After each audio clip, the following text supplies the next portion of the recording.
ta khúc mấy lâu y cần rút tôi tên cần rắm tuôn mu nắng ấy ruồn ở xuân tuần hơ thì in cả đu ni ta rèn ruồnสิ่งไรนี่chắc riêng mang về tôi nắng ngày run chan khá ta tuần tràn sẽ tin ra cái tâm tôi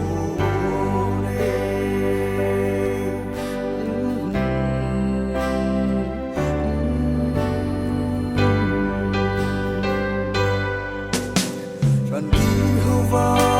ai đâu in thân đến chi na tika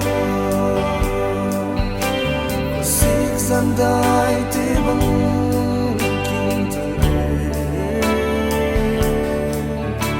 cần lên nắp chu tuần rôn ni i khát câu mặn chi cần đi đốt na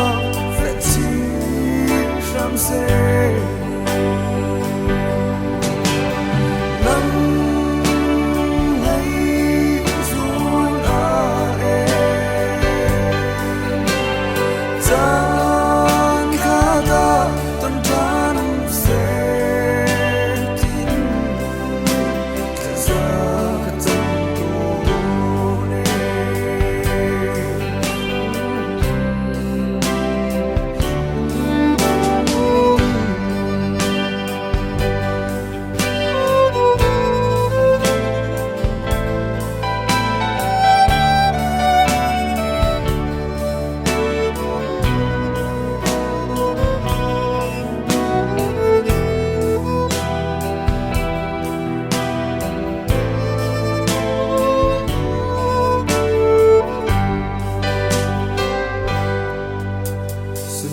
trôi đi cả tung du na chia xóa cùng lại tình cho xuân tuôn mu cây thiên